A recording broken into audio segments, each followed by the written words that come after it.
Hola niños, buenas noches. Hola doctora, buenas noches. Noches. ¿Cómo están? ¿Ya están los expositores? Sí, doctora. Listo, entonces yo creo que podemos arrancar de una vez. O esperamos un ratico, ¿qué dicen? Los expositores mandan.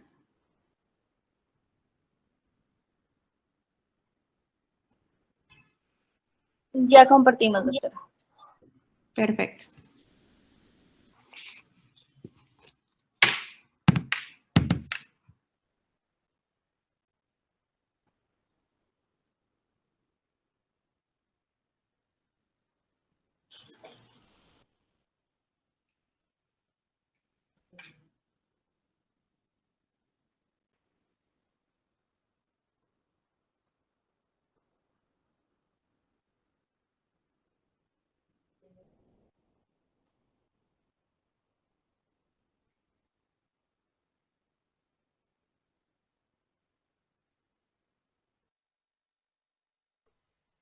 ¿La puedes hacer un poquito más grande, por favor?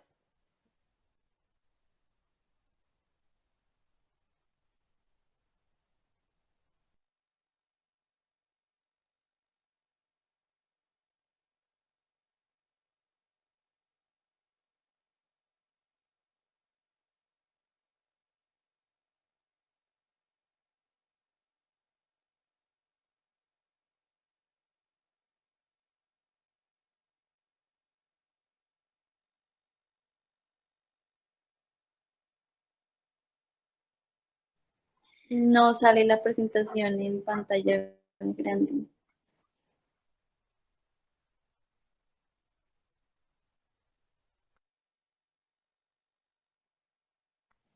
Gracias.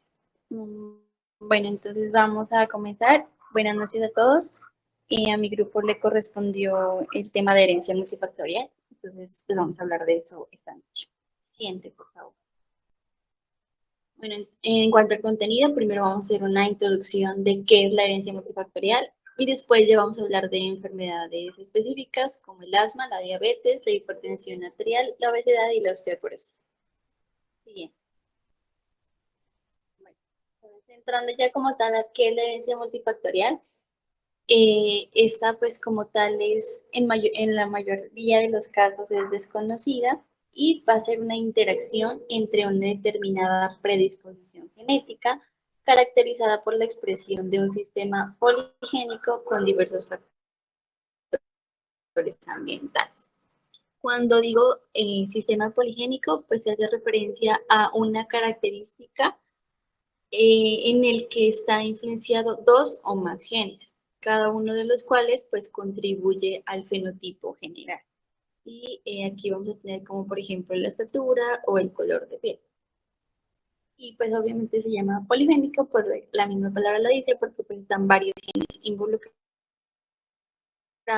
y por lo tanto no de la herencia mendeliana.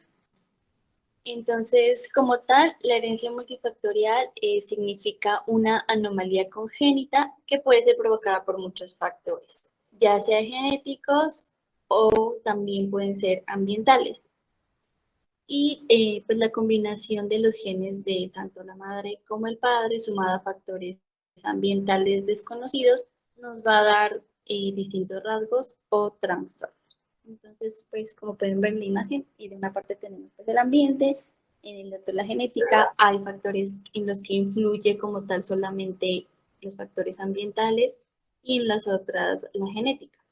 Y hay algunos factores en los que están pues en el medio que va a tener tanto influencia de factores ambientales como genéticos. Bueno, también aquí es importante pues saber que pues dicen que se desconoce como la participación o el efecto de la variedad de los factores ambientales que interactúan con los genéticos y pues esto también como que no es muy claro la interacción que hay entre los factores genéticos y ambientales. Siguiente, por favor. Bueno, de los primeros científicos que se interesó en el estudio de la herencia multifactorial fue el científico Sir Francis Galton, que era primo de Charles Darwin, y el cual estudió aquellos rasgos que mostraban una variación continua, no constituyendo fenotipos categóricos. Van a existir características normales que se heredan con carácter multifactorial, en las cuales vamos a encontrar el peso, la estatura, el color de piel, la inteligencia, el color del pelo y también la refracción ocular. También hay otras variables normales, como por ejemplo el tamaño de diversas estructuras de la anatomía y también determinaciones bioquímicas y fisiológicas, como por ejemplo la glucemia, la presión arterial, la capacidad pulmonar, el tono de voz, entre otras que presentan una distribución normal. Y bueno, entonces, diciéndolo como de otra manera, las características que son de herencia multifactorial tienen una distribución continua en la población, son frecuentes y cuando ya hablamos de enfermedades, pues van a ser enfermedades complejas que no tienen como tal un modo de herencia definido y que sí presentan agregación familiar, lo que pues permite como estimar la ocurrencia o la recurrencia de las mismas. Siguiente, por favor.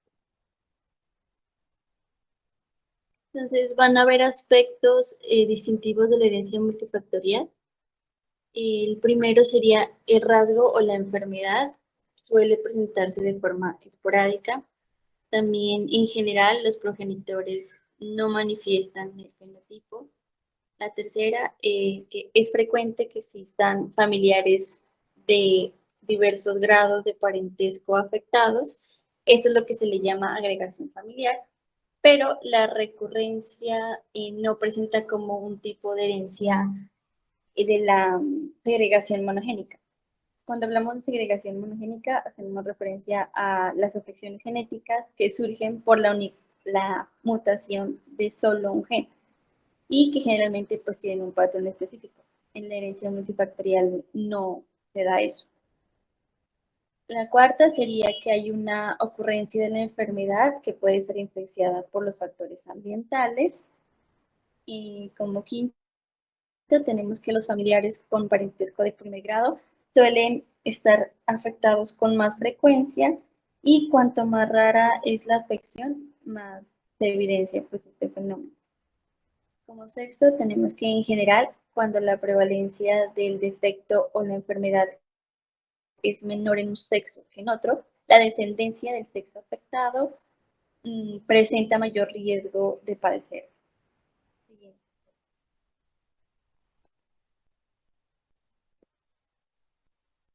Siguiente por favor. Bueno, la concordancia en mellizos monocigóticos va a ser mayor que los disigóticos. Y como 8 tenemos que se puede observar una mayor prevalencia en ciertos grupos étnicos y en muchas de las enfermedades de etiología y herencia multifactorial. Y estas pues van a depender de la edad, como por ejemplo el cáncer, la diabetes, la hipertensión, la osteoporosis o la artritis, entre pues, otras enfermedades. 9 tenemos que en general pues el riesgo de recurrencia va a ser bajo, va a ser del 2 al 4% para parentescos de primer grado. Y pues va a depender del sexo menos afectado y del grupo étnico que tenga mayor prevalencia. Y como 10, la modificación oportuna de los factores de riesgo ambientales puede prevenir la manifestación de la enfermedad o disminuir la gravedad de la misma. Una pregunta, ¿a qué te refieres con concordancia? ¿En dónde? ¿En dónde?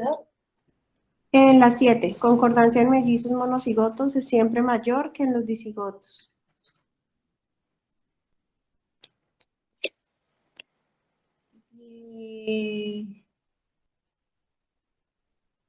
Como la presentación de la enfermedad, o sea que se va a dar más que todo en mellizos monocigotos que en los disigotos.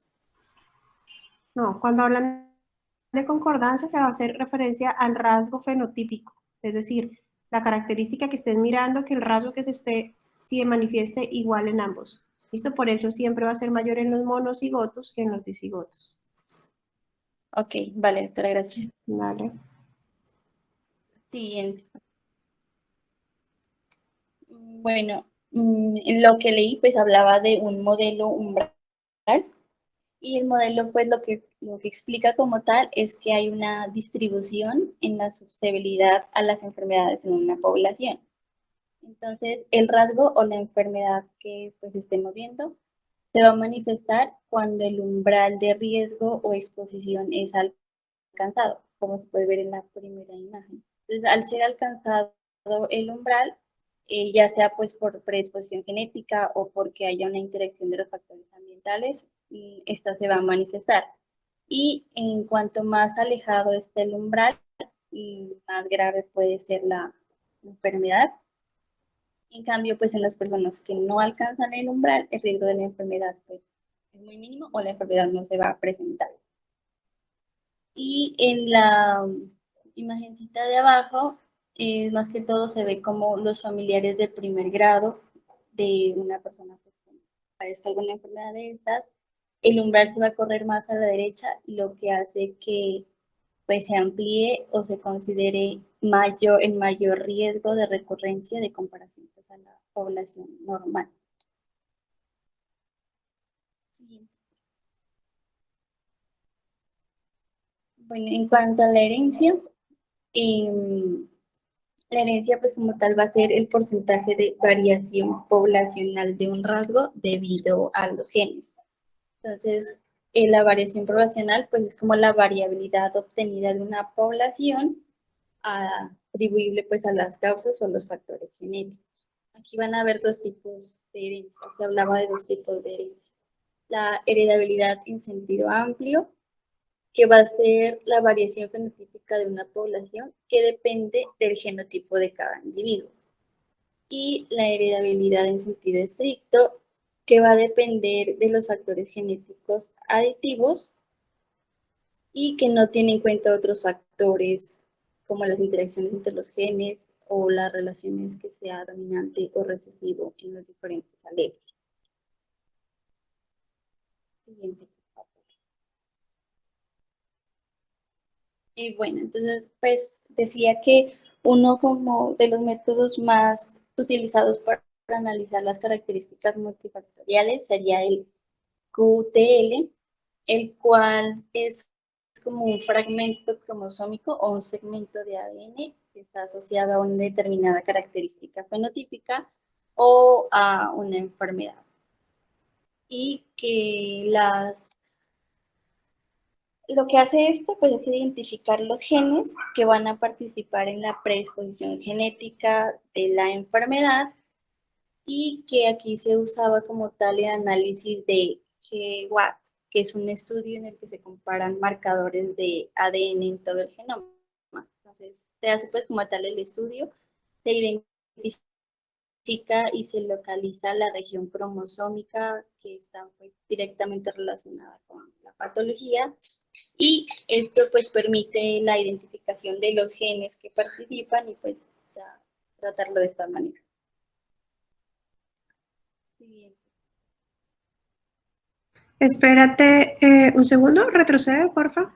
Bueno, aquí lo importante, o sea, como para que no nos vayamos a confundir con todo lo del QTL y eso, es porque hay un tipo de estudios que son los estudios GWAS, que son los estudios de asociación del genoma completo. Estos se caracterizan principalmente es para identificar las variantes genómicas que están asociadas estadísticamente con un riesgo de una enfermedad o con un rasgo determinado que se esté buscando. ¿Listo? Entonces lo que hace son estudios de asociación que lo que incluye o lo que busca principalmente es mirar qué variante genómica es más frecuente en las personas con una enfermedad. ¿Listo? Y una vez ya se hayan identificado esas variantes genómicas que son más frecuentes, lo que se hace es que permite, por ese QTL, permite buscar variantes cercanas que puedan contribuir directamente a la enfermedad. O sea, cuando ustedes les hablan directamente de un estudio de asociación, no es de un GWAS, no es un estudio para determinar la causa genética como tal, sino lo que hace es buscar directamente pues esa asociación al buscar las variantes más frecuentes que puedan, esas variantes genómicas que sean más frecuentes en las personas con una enfermedad o con el rasgo determinado que se esté estudiando, ¿listo? Y con base en ese, pues nos permite buscar por los QTLs, que son las regiones cercanas, mirar exactamente lo que se encuentre de esas variantes cercanas que me contribuyan directamente a la enfermedad o no. Esto lo que se hace es que se busca, yo no sé si ustedes han escuchado en algún momento, se hace a través de SNPs, que lo que hace son esos polimorfismos con referencia a esos polimorfismos, es decir, unas secuencias específicas de nucleótido simple que lo que hace es encontrar un lugar específico que vaya a haber diferencia a eso. ¿Listo? Entonces, eso es lo importante ahí como para mencionar. Esto se hace principalmente en los estudios de asociación. ¿Por qué en los estudios de asociación? Porque ese es el típico estudio que se hace en las enfermedades multifactoriales. Entonces, siempre que vayan a escuchar de enfermedades multifactoriales, en donde se van a hacer referencia a estudios genéticos, lo más probable es que hagan referencia a uno de los estudios que es el GWAS. Han ido cogiendo mucha fuerza, cada vez son mayores, hay estudios GWAS grandísimos y gracias a esos estudios GWAS pues se ha podido determinar ciertas patologías. Entonces son estudios importantes también de genética para realizar. Dale, continúa. Buenas noches, ahora vamos a hablar de asma. Siguiente diapositiva, por favor. Bueno, entonces, a manera de introducción, vamos a definir el asma es una enfermedad inflamatoria crónica de las vías respiratorias. Esta se va a caracterizar por una hiperrespuesta bronquial, una secreción excesiva de moco y remodelación de las vías aéreas. Dentro de las principales manifestaciones clínicas que se encuentran en esta enfermedad va a ser la presencia de episodios recurrentes de broncoespasmo, tos, sibilancias, dificultad para respirar y opresión torácica. Pues estas van a ser características debido a la reversibilidad de la obstrucción bronquial en forma espontánea o en respuesta al tratamiento. En cuanto a la epidemiología, vemos que tiene una prevalencia del 4 al 13% a nivel mundial, de un 9.7% en mujeres y 5.4% en hombres. Vemos que dentro de los factores de riesgo encontramos infección del tracto respiratorio, particularmente por infecciones virales, en las personas que tengan un tabaquismo o hayan tenido antecedentes del mismo, en el uso de medicamentos como los IECA o los AINES, y la exposición ambiental al humo de cigarrillo, partículas de polvo, alérgenos como al gato, cucarachas o ácaros, o también los productos de limpieza. También encontramos otros factores de riesgo adicionales que pueden ser antecedentes de atopia, que pueden predisponer el desarrollo de asma a una edad posterior, una obesidad con un índice de masa corporal mayor de 30 o que el paciente tenga una rinosinusitis alérgica o pólipos nasales. También tenemos unas condiciones asociadas al asma que ya mencionamos una comorbilidad de esta, que va a ser la rinitis alérgica o rinosinusitis. También que el paciente tenga fibrilación auricular, EPOC, que tengamos una insuficiencia cardíaca con fracción de eyección reducida, también trastornos de la salud mental como ansiedad, depresión, ataques de pánico o trastornos del sueño. Siguiente diapositiva, por favor. Bueno, en esta vamos a hablar de la fisiopatología y etiología de la enfermedad. Entonces, empezando, la fisiopatología es un poco compleja, ¿sí? Entonces, para entenderla mejor, se divide en el asma atópica. Entonces, primero vamos a explicar esto. Entonces, en el asma atópica, la respuesta inmunitaria se desencadena cuando los alérgenos interaccionan con las células presentadoras de antígeno, las cuales a su vez nos van a estimular las cascadas de señalización que provocan el incremento del calcio intracelular y pues liberan estos mediadores vasoactivos y quimiotácticos capaces de amplificar la respuesta inflamatoria y la broncoconstricción. En el asma, en este tipo de asma, vamos a encontrar una sobreproducción de interleucinas 4, 5, 9, 10 y la 13, y el factor estimulante de colonias de macrófagos y granulocitos, mediante el cual se induce la respuesta inmunitaria, en especial del tipo TH2. La liberación de estas citocinas conduce a la maduración, reclutamiento e infiltración de mastocitos, eosinófilos y macrófagos, así como a la fibrosis subepitelial e hiperplasia de las células y el músculo liso, que en fases crónicas conducen a la remodelación de las vías aéreas. Entonces, pues esta bibliografía nos planteaba de manera resumida, porque ya se ha encontrado la asociación de diversos genes en diferentes poblaciones, y nos busca resumirlo en cuatro grupos. Entonces, como vemos en la diapositiva, vamos a encontrar el grupo número 1, que van a ser aquellos genes relacionados que participan en la inmunidad innata e inmunorregulación, como lo vemos el CTLA4, TLR, CARD4, interleucina 10, TGFB1, STA3, HLA1, interleucina 1, PTGDR, entre otros. El siguiente grupo que vamos a tener va a ser aquellos relacionados con la diferenciación y función de los linfocitos TH2, como el GATA3, la interleucina 4, interleucina 4RA, STAT6, TBX21, interleucina 3, interleucina 5, el TNF-alfa, el IL-1, RL1. El tercer grupo que tenemos va a ser los que participan en la biología del epitelio y en la inmunidad de la mucosa, tales como el RANTES, CCL11, CCL16, CCL24, SPNIK5, FLG, NOS1, entre otros. Y el cuarto y último grupo, los que tienen un papel en la función pulmonar, como el ADRB2, GSTP1, MMP9, ALOX y LTC4 y ADAM33. Entonces, bueno, siguiente diapositiva.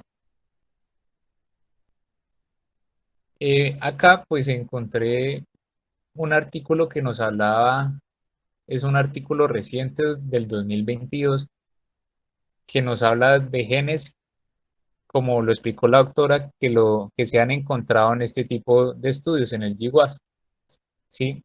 Entonces, de primera mano encontramos el gen ORMDL3-GSDMB en el cromosoma 17, brazo largo, región 21, que fueron asociados por primera vez con el asma infantil.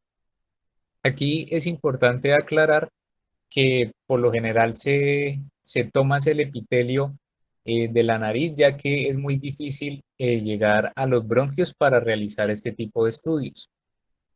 También se ha encontrado una fuerte asociación de una alteración de la interleucina 13, ¿sí? Ya que vemos que la interleucina 13 va a promover la producción de inmunoglobulina E por parte de las células B, la generación de quimiotaxis de eosinófilos y la contractibilidad de las células del músculo liso de las vías respiratorias. También otro componente importante va a ser el de la linfopoyetina estromal tímica, que pues esta va a ser una citocina que es derivada de las células epiteliales, que es importante para iniciar la inflamación alérgica. También este estudio nos habla que vamos a tener unos cambios epigenéticos, ¿sí? Va a haber unos cambios epigenéticos, y principalmente vamos a tener una metilación del ADN en unas poblaciones específicas, en este caso de los eosinófilos, cuyos genes comprometidos va a ser el COL15A1, RB1, FOXP1, CCD19, que ellos van a estar implicados en la remodelación de las vías respiratorias. Los genes ACOT7, PPT2, ellos son encargados de la secreción del surfactante, y el gen ACP5 encargado de la producción de óxido nítrico en las vías respiratorias. Bueno, también es importante en este artículo, quise resaltar que se encontró que hay una modificación de las histonas en los pacientes que tienen asma. ¿Sí? Entonces, dentro de los hallazgos más importantes encontramos la acetilación de la histona H3 lisina 18, que esta pues me va a aumentar la expresión de la STAT6, como pues ya se ha visto que se evidencia en el epitelio de pacientes asmáticos. Y también la histona desacetilasa 1, que va a jugar un papel importante en la reparación y remodelación del epitelio. Siguiente, por favor.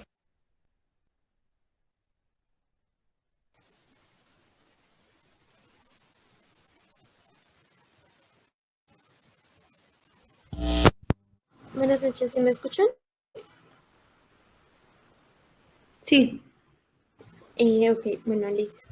Ahora vamos a hablar de la siguiente enfermedad, que es la diabetes mellitus. Entonces, la diabetes es llamada comúnmente una de las epidemias del siglo XXI debido a que la enfermedad pues ha venido creciendo su presentación, ha venido creciendo cada vez más y es mucho más frecuente en pues nuestra sociedad actual y sobre todo pues en los adultos de la sociedad que pues de hoy en día, ¿no? Siguiente, por favor. Bueno, entonces la diabetes mellitus tipo 2, primero que todo, ¿qué es?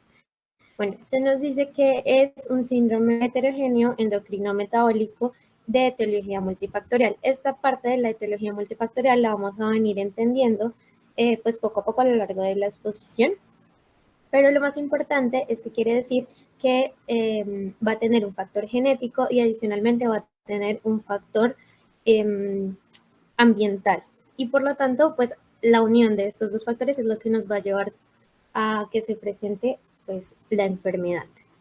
Entonces, ¿cómo va, de forma muy resumida, cómo va a actuar la diabetes? Entonces, lo que va a suceder es que la secreción de la insulina por parte pues, de los islotes de Langerhans no va a seguir el ritmo de la cantidad de glucosa que va a estar recibiendo el organismo. Es decir, el organismo va a recibir una gran cantidad de glucosa por medio de la dieta y entonces no va a haber suficiente secreción ni suficiente acción de la insulina, lo cual nos va a llevar como resultado final a una hiperglucemia descontrolada. Entonces, básicamente, inicialmente los individuos van a tener, las células pancreáticas van a intentar compensar la resistencia a la insulina y van a elevar estos niveles de insulina, pero con el tiempo pues se va a formar la hiperglucemia porque se va a llevar a cabo una resistencia a esta insulina y las células beta pancreáticas van a fallar en esa compensación. Siguiente, por favor. Listo. Como les venía diciendo, van a haber diferentes factores bueno, va a haber un factor multifactorial como lo venía diciendo, en la diabetes tipo 2. Y van a haber factores asociados como lo son sobre todo y el más importante que es la obesidad, el estilo de vida sedentario, el estrés, algunos factores nutricionales, es decir, en la dieta, y también pueden estar asociados a algunos microorganismos o agentes infecciosos. También se tiene en cuenta que el sexo también es un factor asociado. Digamos que el sexo no es como tal un factor ambiental, pero se tiene en cuenta como este debido a que la incidencia en mujeres es mayor que en los hombres y la lactancia materna que va a ser, como les voy a explicar más adelante, un factor epigenético. Ahora, ¿qué tenemos que entender? Que esta enfermedad, como él lo decía, es multifactorial, entonces en muchas personas, incluso con las mismas exposiciones ambientales, no van a presentar la enfermedad o algunas otras van a ser más susceptibles a desarrollarla. Esto se debe a que adicionalmente a estos factores ambientales van a estar sumados unos factores genéticos que van a permitir que la enfermedad pues se lleve a cabo. Siguiente. Ahora, Estos factores genéticos asociados entonces van a estar relacionados a los riesgos que una persona pues va a tener de padecer la enfermedad. Entonces se entiende que la persona va a tener mayor riesgo en un 40% si alguno de sus padres tiene diabetes, bueno, diabetes mellitus tipo 2. Y en el caso de que ambos padres la padezcan, entonces va a tener una posibilidad de padecerla del 70%.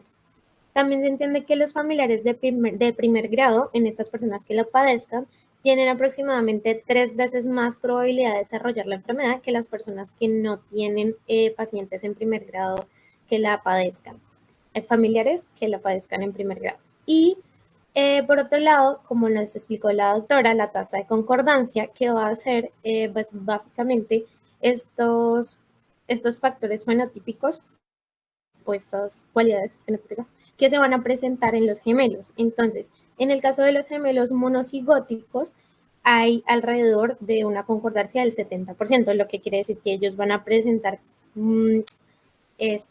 las características muy similares, mientras que en los gemelos disigóticos solamente va a haber una concordancia del 20 al 30%.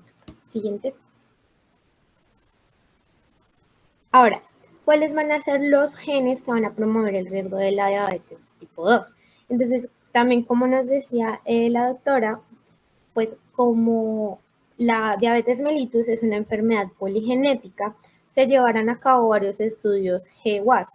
Estos nos permiten pues relacionar estos genes porque pues ya en estudios anteriores se habían visto algunos genes relacionados y lo que esto permite hacer es como una investigación más profunda de estos genes que predisponen a la diabetes. Entonces, se encontró que van a haber más genes relacionados a la reducción de la función de las células beta a los asociados a la sensibilidad reducida de la insulina. Entonces, es importante entender que como factor fundamental va a ser más la reducción de la función de las células que en sí la resistencia a la insulina.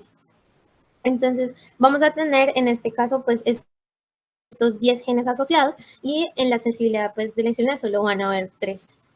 Siguiente.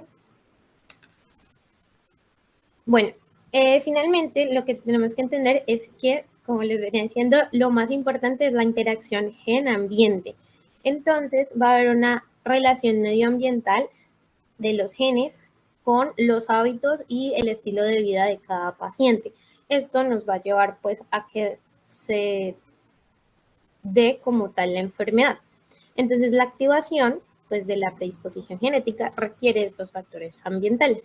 Se entiende que uno de los factores más importantes es la obesidad porque algunos genes van a estar relacionados, o sea, genes que están relacionados a la diabetes también están relacionados a la obesidad, como el FTO, que lo vimos pues en la diapositiva anterior, y el MC4R. Estos dos están muy relacionados a la obesidad y por lo tanto también están relacionados a la diabetes. Los factores epigenéticos van a ser los cambios hereditarios en la función del gen que ocurren sin un cambio en la secuencia de nucleótidos, sino que simplemente se dan de generación en generación. Entonces hay un factor que es muy importante para la presentación de la diabetes, que es el entorno materno y la primera infancia. Sobre todo el entorno materno, bueno, en la edad gestacional es importante la dieta de la madre y adicionalmente el peso del bebé al nacer. Si el bebé está en pesos superiores a lo normal, puede que esto sea debido a que la mamá tuvo una dieta muy alta en azúcares, calorías, bueno, lo que permitió que el bebé pues se formara pues muy grande. Y esto puede estar relacionado a que el adulto, o sea, ese bebé que cuando crezca se va a convertir en un adulto, presente la diabetes. Entonces va a tener un riesgo ya de por sí al nacer. Y por otro lado, también está relacionado a la lactancia materna. Se vio en varios estudios que la lactancia única de leche materna está relacionada con un descenso en los adultos que van a tener diabetes mellitus pues a largo plazo. Siguiente.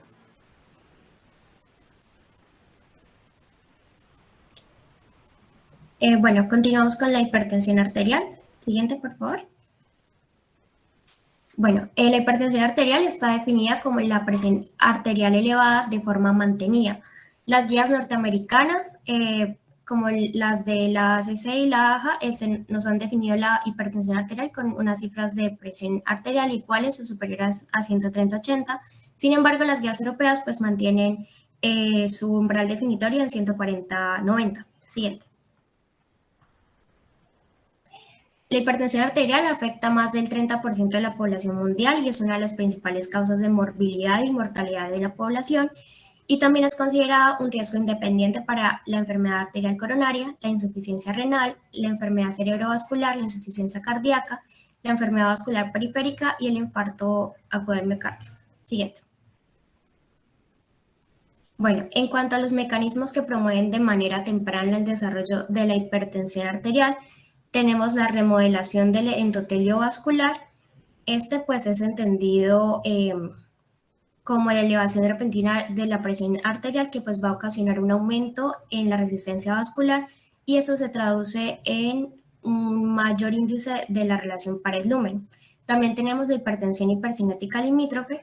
Esto pues es entendido como los cambios en la función cardiovascular que van a originar un aumento del tono simpático y una disminución del tono parasimpático. También tenemos la sincronicidad, que pues según estudios que hicieron en ratas demostraron, pues se observó un crecimiento rápido que pues se acompañaba de una elevación de la presión arterial, lo que pues da a entender que hay una sincronicidad entre la presión arterial, el incremento de la presión arterial y el crecimiento. También la programación fetal.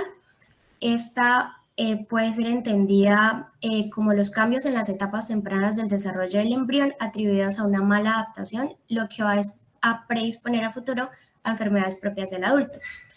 Y pues también tenemos otros factores, bueno, el acortamiento de la longitud de los telómeros, otros factores como la obesidad, la ingestión excesiva de sodio, el sedentarismo, la diabetes, la pobre ingestión de frutas, vegetales y potasio, la ingestión excesiva de alcohol, el estrés psicosocial y la susceptibilidad genética, que la hablaremos más adelante. Siguiente. Bueno, en cuanto a la clasificación de la hipertensión según la medición de la presión arterial en el consultorio, tenemos que pues ahí se considera una presión normal menor de 130/85, una presión normal alta siendo la sistólica 130/139, la diastólica 85/89, una hipertensión grado 1 siendo las sistólicas de 140/159 y una diastólica de 90/99, y la hipertensión grado 2 cuando la presión es igual o mayor a 160/100. Siguiente. En cuanto a los criterios de hipertensión basados en la consulta, en el monitoreo ambulatorio de la presión arterial y en el AMPA, que es la automedición de la presión arterial domiciliaria, pues tenemos que en la consulta se va a considerar igual o mayor a 140/90. En el monitoreo ambulatorio de presión arterial, en un promedio de 24 horas, se considera igual o mayor a 130/80. Si es un promedio diurno, esto puede variar de 135/85, y si es un promedio nocturno, igual o mayor de 120/70. Y en la automedición de la presión arterial domiciliaria, vamos a tener que pues es igual o mayor a 135/85. Siguiente, por favor. Bueno, en cuanto a los genes candidatos, pues a pesar de los esfuerzos que se han realizado en la búsqueda de genes asociados a la hipertensión arterial, todavía no se han detectado como un gen que aporte mayor riesgo o un riesgo significativo desde el punto de vista clínico en la aparición de la hipertensión. Pero pues hay un listado de genes asociados a la hipertensión arterial, como pueden ser los genes relacionados al componente del sistema renina-angiotensina-aldosterona, como el gen del angiotensinógeno, el AGT, del cromosoma del brazo largo, el cromosoma 1 de la región 42-43, también los genes de la enzima convertidora de angiotensina, del brazo largo el cromosoma 17 de la región 23, el gen de la renina, del brazo largo el cromosoma 1-32, el gen de los receptores AT1 y AT2, pues el del AT1 es del brazo largo el cromosoma 3 de la región 21-25, y del AT2 es el brazo largo del cromosoma X de la región 22-23. También otros genes asociados a neurotransmisores como son los genes de receptores alfa-adrenérgicos B1 y B2. Siguiente. Bueno, también hay genes asociados al sistema de transporte de iones a través de membranas, como es el gen de la proteína G de la subunidad 3, ubicado en el brazo corto del cromosoma 13 de la región 13, y el gen del contratransportador de solutos sodio, potasio, cloro, ubicado en el brazo largo del cromosoma 5 de la región 23, banda 3. Y otros genes asociados, como es el gen del receptor de los glucocorticoides, el gen receptor de la insulina, el gen de la fracción del complemento, el gen de la lipoproteína lipasa y el gen de la hormona del crecimiento. La estrategia que se ha propuesto para el estudio futuro de genes candidatos de la hipertensión, pues primero es la identificación de las regiones candidatas a través del estudio de genoma a gran escala, que es el GWAS. También estudios de mapeo de alta densidad para replicar y definir mejor la región cromosómica identificada, y se ha propuesto la búsqueda de genes de interés dentro de la región candidata y regiones adyacentes, empezando por pues, aquellos que tienen una función conocida significativa. También se ha propuesto la identificación de variantes alélicas con probable efecto biológico y funcional, y el estudio de alelos candidatos en sistemas in vivo a través del empleo de herramientas genómicas. Siguiente. Bueno, volviendo con el diagnóstico en cuanto a la clínica, pues el CAI visita se debe tomar 3 medidas con 1 minuto entre ellas, se calcula el promedio de las últimas 2 mediciones, pero si la primera lectura es menor de 130/85 ya no se requiere ninguna otra medición. La presión arterial en 2 o 3 visitas al consultorio mayor o igual a 140/90 va a indicar hipertensión, o si es mayor o igual a 180/110, con evidencia de enfermedad cardiovascular se podría diagnosticar desde la primera visita. Siguiente. Bueno, en cuanto al tratamiento clínico, pues hay metas de tratamiento. La esencial pues es reducir la presión arterial al menos de 20 a 10 milímetros de mercurio para lograr idealmente una presión menor de 140/90. Y el óptimo en personas menores de 65 años es menor de 130/80, pero no menor a 120/70. Y en mayores de 65 años es menor de 140/90. Sí lo tolera, pero pues hay que individualizar cada caso, evaluar la fragilidad, independencia, funcionalidad y el contexto que tenga el paciente. Siguiente.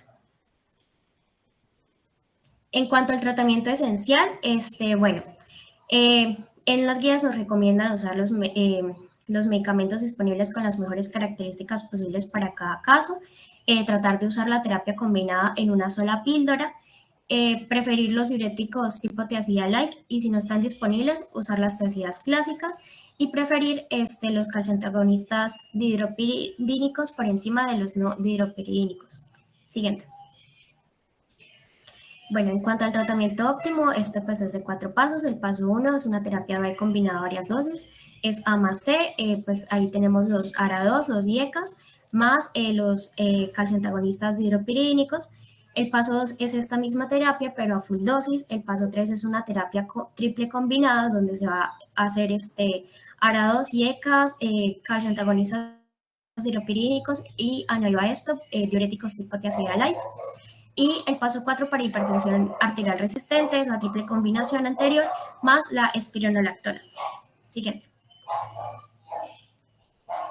Bueno, en cuanto al tratamiento esencial y óptimo, se puede considerar el uso de beta-bloqueantes en hipertensión arterial únicamente cuando haya condiciones específicas como lo es falla cardíaca, infarto agudo del miocardio, fibrilación auricular y mujeres planeando embarazo.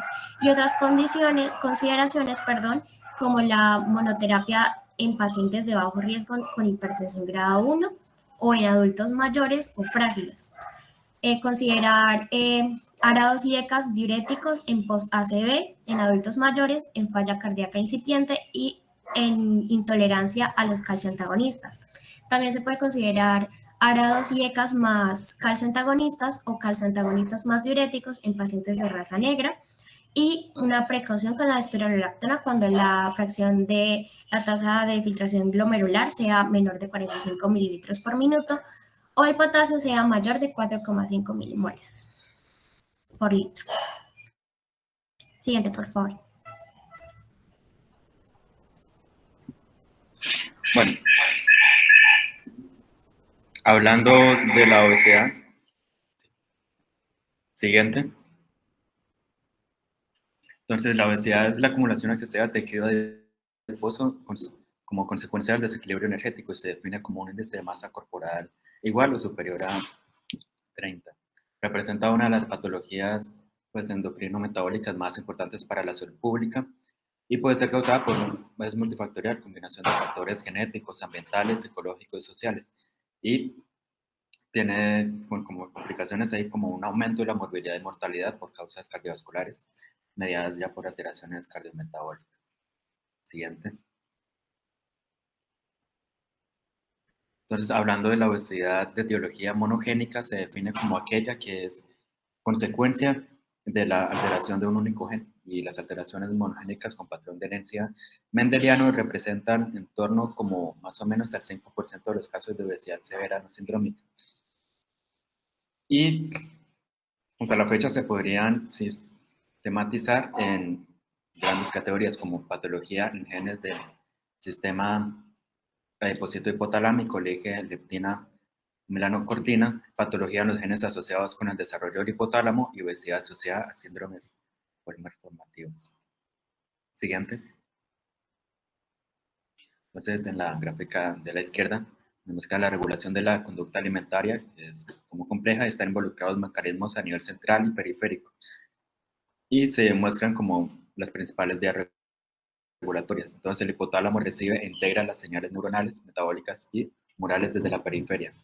Entonces, las neuronas del núcleo arcuato del hipotálamo actúan como sensores primarios de cambio en la homeostasis para controlar el apetito y la energía. Entonces, dos conjuntos distintivos de neuronas se encuentran en el núcleo arcuato y son las que expresan el MC3 receptor de melanocortina y el 4MC4R, constituyendo el sistema central de la melanocortina. Entonces, las neuronas de propiomelanocortina, que se muestra como POMP, producen el péptido anorexigénico y la proteína estimuladora del melanocito MSH. Mientras que un grupo separado expresa el neuropéptido y orexígeno, que es el NPY, y la proteína relacionada con agouti, AGRP, que es un neuropéptido en el hipotálamo y es un antagonista de MC3R y MC4R. Entonces, la activación del neuropéptido NPY y AGRP aumenta la ingesta de alimentos y disminuye el gasto energético. Y ya por otro lado, la activación de las neuronas POMC disminuye la ingesta de alimentos y aumenta el gasto energético. Entonces, la leptina regula estas dos poblaciones neuronales de manera recíproca. Y también ya los roles de SIM1 y el factor neurotrópico derivado del cerebro se están todavía explorando, que ya se van a mencionar más adelante. Y en la tabla se muestran o se detallan ya los genes implicados y la denominación y la localización. Entonces, como vemos hasta ahora, pues los que más se han estudiado son 11, que es LEP, LEPR y los que se muestran. Siguiente. Entonces, hablando de patología en genes del sistema adipocito hipotálamo, hablando ya de esto, es una alteración funcional en los genes implicados en el circuito de control que determina, pues, en la mayoría de casos, la aparición de obesidad en el niño. Entonces, la leptina ya puede ser una anomalía infrecuente que se hereda siguiendo un patrón mendeliano autosómico recesivo como consecuencia de mutaciones en homocigosis en el gen de leptina, 7q31. Estos pacientes presentan un peso normal al nacer y se van incrementando de forma sustancial durante los primeros 3 meses de vida. El receptor de leptina, de la deficiencia del receptor por mutación en homocigosis, determina una obesidad muy intensa de un inicio temprano, con peso normal al nacimiento, pero con rápida ganancia antes de los 6 meses de edad. También los pacientes pueden sufrir hipogonadismo o hipogonadotropismo. Ya la propiomelanocortina es precursora de 5 proteínas biológicamente activas, que es ACTH, MSH, AMSH, beta-MSH y beta-endorfina. La deficiencia completa de este POMC conduce a la insuficiencia suprarrenal en el periodo neonatal por falta de síntesis de la hormona adrenocorticotrópica en las células antihipofisiarias, y estos pacientes requieren ya un tratamiento con corticosteroides para prevenir la crisis de insuficiencia suprarrenal. Entonces, estos pacientes pueden tener un peso normal al nacimiento y con ganancia relativamente rápida en los primeros 6 meses de vida. Ya hablando del receptor 4 de la melanocortina, son mutaciones en el gen MC4R, 18q22, y cursan clínicamente con gran obesidad e hiperfagia. Constituyen una de las causas más frecuentes de la obesidad humana monogénica. La prevalencia mundial de heterocigotos con obesidad causada por se estima en torno al 2,6%, y la mayoría son heterocigotas heredadas de forma dominante. Siguiente. En la patología, los genes asociados con el desarrollo del hipotálamo se han descrito en relación con el desarrollo de obesidad en el ser humano, anomalía, en genes asociados, como el SIM1 y BDNF. Entonces, el SIM1, la primera descripción que se hizo fue con un paciente de obesidad extrema de comienzo temprano. Entonces, tuvo obesidad y aceleró su crecimiento y gasto energético normal. Y se produjo en una niña en el año 2000. Se han descrito varias raras mutaciones puntuales en SIM1 asociadas con el desarrollo de obesidad, pero todavía siguen en estudio para confirmar más su relevancia. También se han descrito con este gen asociadas con obesidad de rasgos fenotípicos que sugieren a síndrome de Prader-Willi. Un factor neurotrófico derivado del cerebro, BDNF, interviene en el metabolismo energético y en la conducta alimentaria, y está regulada por la señalización de MC4R, que mencioné anteriormente, en el hipotálamo ventromedial, donde se une a su receptor. Entonces, el primer caso que se ha descrito se trataba de una niña de 8 años que presentaba obesidad e hiperfagia. Siguiente.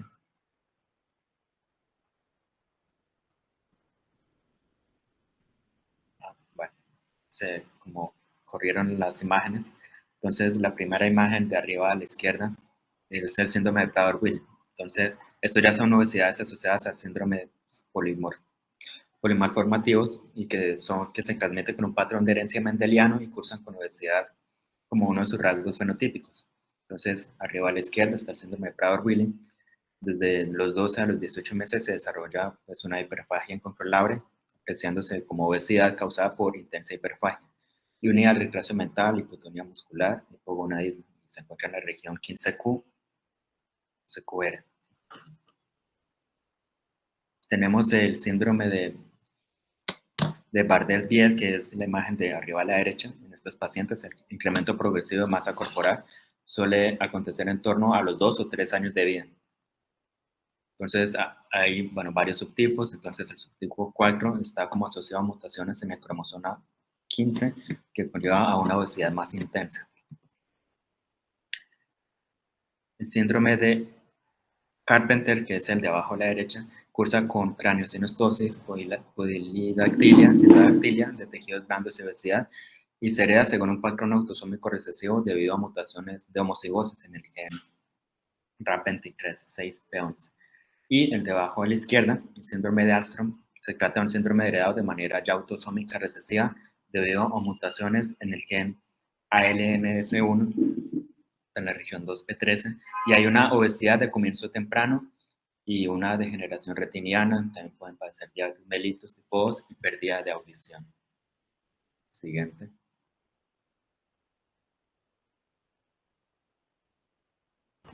Bueno, entonces ya para hablar de lo que vendría siendo la obesidad multifactorial, lo primero que debemos tener en cuenta es que, como bien lo mencionaba el compañero, existen factores hereditarios que me van a predisponer el padecimiento de la patología, y esto es fundamental entenderlo porque existen estudios de adiposidad entre gemelos y otros tipos entre gemelos y personas que nacieron por parto natural y único, donde básicamente se ve reflejado que el índice de masa corporal de los papás tiene un factor que influye, y otros alelos y diferentes genes afectados que vamos a ver a continuación, como lo son diferentes losis que me van a predisponer a que el paciente pues que el paciente sufra de una obesidad multifactorial. Entonces, lo primero que debemos tener en cuenta es que pues, la obesidad común o también llamada multifactorial es poligenética y refleja las interacciones acumulativas de los múltiples losis genéticos que favorecen la adiposidad o la acumulación de estos lípidos en zonas que realmente no deberían estar, con una interacción del medio ambiente. Del mismo modo, pues la adiposidad corporal, como bien lo decíamos, es hereditaria, pero pues también existen múltiples estudios que ya lo vamos a ver a continuación, que pues se tomaron la tarea de identificar los genes que contribuyen a o bueno, que forman más comúnmente la obesidad pues en los niños o que se heredan. Del mismo modo, no todos los análisis genómicos han arrojado información sobre pues, variantes alélicas asociadas a la obesidad. Entonces, por ejemplo, el primer estudio que vemos referenciado, que básicamente es un metaanálisis combinado que incluyó 82 estudios de asociaciones de genoma completo y 43 estudios de metachip de casi 340.000 personas, donde se identificaron 97 losis asociados con el índice de masa corporal.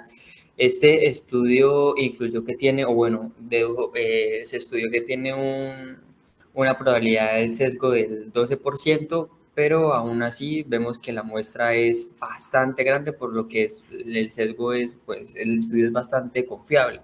Y la conclusión es que estos losis representan aproximadamente el 2,7% de la variación del índice de masa corporal. De mismo modo, los autores estiman que las variantes alélicas más comunes pueden explicar hasta en un 21% la variación del índice de masa corporal. En el segundo estudio que vemos referenciado ahí, básicamente nos dice que más de 50 losis genéticos han sido asociados con porciones y que pueden alterar o que me pueden generar una alteración genética y demuestran dimorfismo sexual que a menudo se expresa en el tejido adiposo. Y pues la relación entre el índice de masa corporal con varios genes se muestra pues íntimamente relacionada con esta patología. De igual, en general, los losis asociados con el índice de masa corporal tienden a estar relacionados con las vías homeostáticas de energía. Generalmente esto ocurre en el encéfalo y mientras tanto, y en otra parte, los losis asociados con la distribución de la grasa corporal tienden a involucrar más las vías que regulan la biología de los adipocitos. Del mismo modo, los factores ambientales parecen modificar las asociaciones genéticas del índice de masa corporal. En el último estudio referenciado, básicamente es un estudio observacional de casi 9.000 adultos mayores o igual a 50 años, donde se comparó la magnitud de la asociación entre el índice de masa corporal y la puntuación de riesgo poligenético, que básicamente es una suma ponderada de cortes de nacimientos anteriores, donde solo se identifica un nucleótido y dependiendo de ese nucleótido los polimorfos, que fueron 29. Y se halló que fue mayor en las cortes de nacimiento más recientes en comparación con las cortes de nacimiento anteriores. Del mismo modo, la teoría que los autores plantean es que se cree que la diferencia está relacionada con la duración de la exposición en un entorno cada vez más obesogénico, que es un término que que los autores utilizan o que destinaron para la edad o la época moderna, donde generalmente pues, las personas tienden a estar más sedentarias o tienden a comer más comida chatarra, más cosas que realmente no le nutren. Y pues de igual modo, realmente la solución, la conclusión a la que llegaron es que la transformación del estilo de vida que llegó desde 1970, como cambios en la dieta, aumentos en la ingesta de alimentos y bebidas azucaradas, es realmente lo que tiene a la población en este tipo pues con esa problemática de la obesidad. Siguiente. Listo, entonces en cuanto a las variantes del gen de masa y grasa, básicamente entre los genes más identificados, que es el gen FTO, que es el gen de variante de masa y grasa, que es el gen que se asocia a la grasa y a la obesidad. En el cromosoma 16 tiene la asociación genética más fuerte con la obesidad, o básicamente que está más arraigado o que va más de la mano con la obesidad. Entonces, del mismo modo, las variantes del primer intrón, o sea, se han encontrado, hay diferentes estudios que demuestran que entre los alelos comunes de riesgo de obesidad y los que no tienen obesidad, realmente el gen el gen FTO tiene una mayor interacción con estas personas que son susceptibles o que tienen estas mutaciones genéticas, haciéndolas pues susceptibles, valga la redundancia, a padecer la enfermedad, y del mismo modo el alelo de riesgo predispone a la diabetes tipo 2 a través de un efecto sobre el índice de masa corporal, que es lo que he tratado de hacer énfasis durante toda la presentación. Del mismo tipo, también se encontró que una variante causal no codificante en el gen de masa y grasa de la obesidad cambia la función de los adipocitos de utilización de grasa, de energía, perdón, a almacenamiento de energía. Es decir, lo pasa de grasa gris o bueno, beige a grasa blanca y disminuye 5 veces la termogénesis mitocondrial. Siguiente.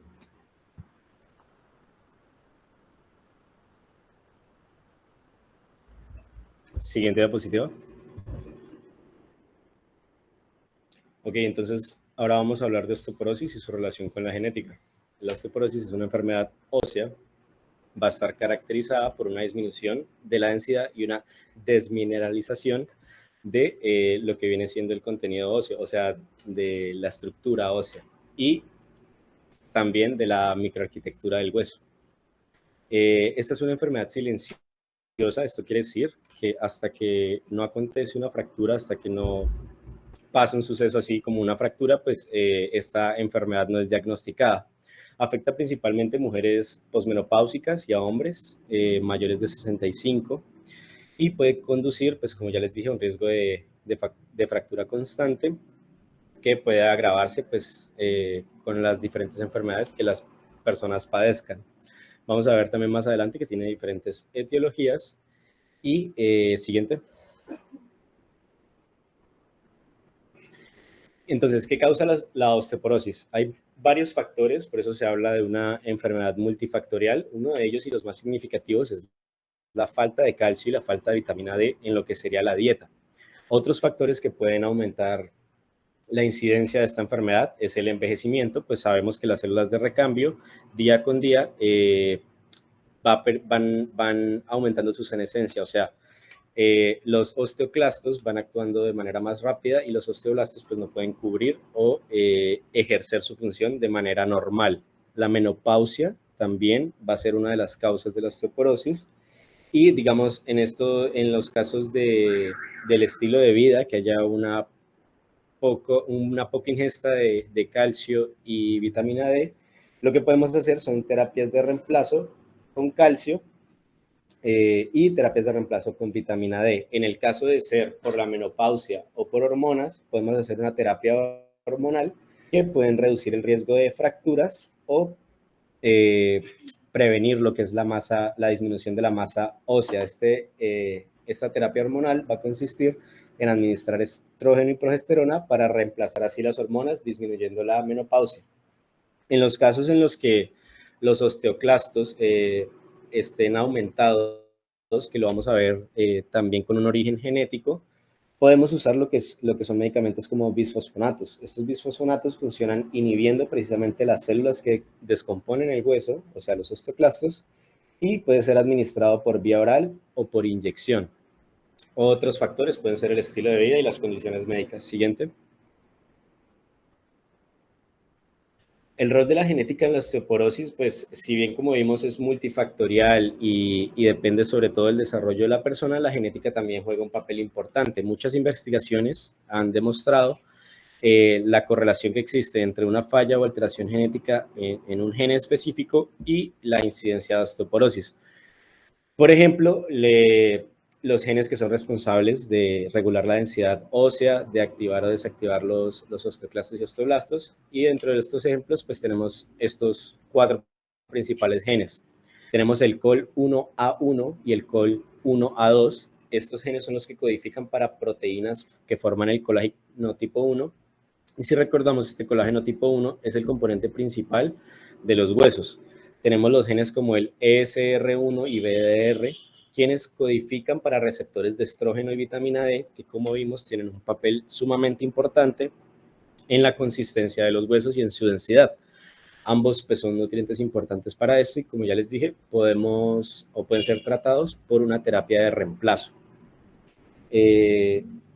También tenemos los genes SOST y LRP5, cuyos genes están involucrados en la formación ósea y la reinserción, y los TNFRS-F11B y los TNFS-F11. Estos genes están involucrados en la actividad de los osteoclastos y como les decía en la diapositiva anterior, para estos podemos usar los bisfosfonatos, quienes funcionan inhibiendo o disminuyendo la capacidad de los osteoclastos para descomponer el hueso. Siguiente. En cuanto a la detección temprana del tratamiento, como dijimos, es una enfermedad silenciosa hasta que no ocurre un caso de fractura, pues por lo general el médico no se da cuenta de que esa persona sufre de osteoporosis. Por lo tanto, esto es fundamental para las personas que tienen predisposición genética a esta enfermedad, ya que puede reducir riesgos de fracturas y mejorar la calidad de vida. Por ello, es importante realizar pruebas de densidad ósea de manera regular, sobre todo en adultos mayores, especialmente en personas con antecedentes familiares de esta enfermedad. Los tratamientos como tal genéticos pueden incluir los cambios en el estilo de vida, una dieta adecuada de calcio y vitamina D, el ejercicio regular, el abandono del tabaco, la reducción del consumo del alcohol. También pueden ser necesarios medicamentos para prevenir la pérdida de masa ósea y reducir el riesgo de fractura. Siguiente. Ya como tal, centrados en las personas con predisposición genética a esta enfermedad, es importante obviamente siempre prevenirla de manera temprana y tratarla. Los médicos siempre pueden recomendar pruebas de densidad ósea y además de asesoramiento genético. En este caso, y es lo que nos compete, el asesoramiento genético viene de la mano con una evaluación del riesgo, o sea, evaluar cuánto riesgo tiene una persona por su historial familiar con antecedentes y otros factores de riesgo, como el de la dieta y el del tabaco. Pruebas genéticas en algunos casos necesarias para ver qué genes están afectados o alterados, como los ejemplos que vimos anteriormente, y el asesoramiento de los cambios del estilo de vida. Este también es muy importante, sobre todo para esta enfermedad. El hacer ejercicio también ayuda mucho al paciente para el tratamiento de esta enfermedad, y obviamente siempre la educación sobre la enfermedad en el asesoramiento genético puede proporcionar información sobre lo que es la osteoporosis, su causa, su síntoma y su tratamiento. Identificando también el gen afectado, como vimos anteriormente, podemos identificar su tratamiento. Si es un gen que afecta la regulación de vitamina D y calcio, podemos tratar con terapias de calcio, y si es el gen que aumenta la actividad de los osteoclastos, pues podemos actuar con bisfosfonatos. Siguiente. Muchas gracias.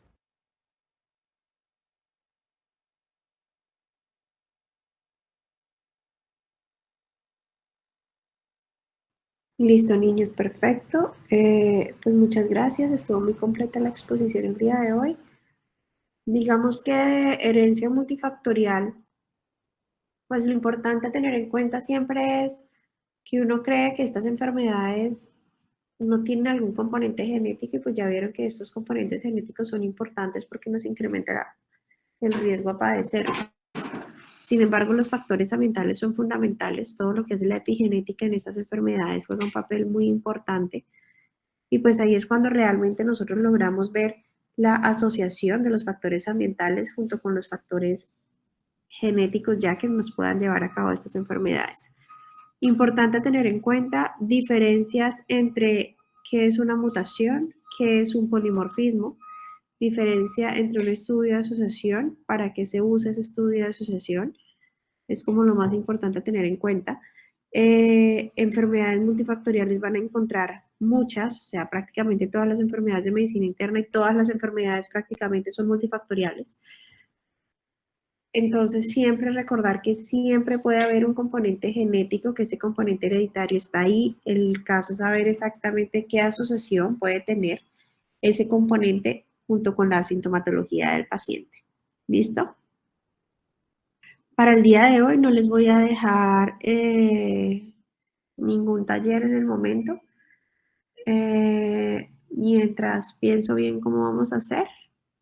No sé si Emily les dijo las nuevas fechas de las clases para tenerlas en cuenta y la fecha del parcial, dado que hay una compañera de ustedes, bueno, no sé si es del grupo B o del grupo A, que necesitamos pues adelantar todo, por lo que toca cerrar notas con ella primero, ¿vale? Sí, Doc, Emily ya nos pasó las fechas. Creo que la compañera es del grupo del jueves, del grupo A. Perfecto. Entonces, por el momento quedamos así. Digamos que el jueves que tenga clase con los otros niños, mientras cuadro a ver qué hacemos para este tema, qué taller, les diría. ¿Listo? Mientras tanto, pues como todavía está pendiente el otro que lo envíen el viernes, pues ahí ya miramos para que tengan la otra semana completa para poder enviar el próximo taller. Listo, Doc. Gracias. Vale, niños, muchas gracias. Feliz noche. Gracias, doctora. Hasta luego.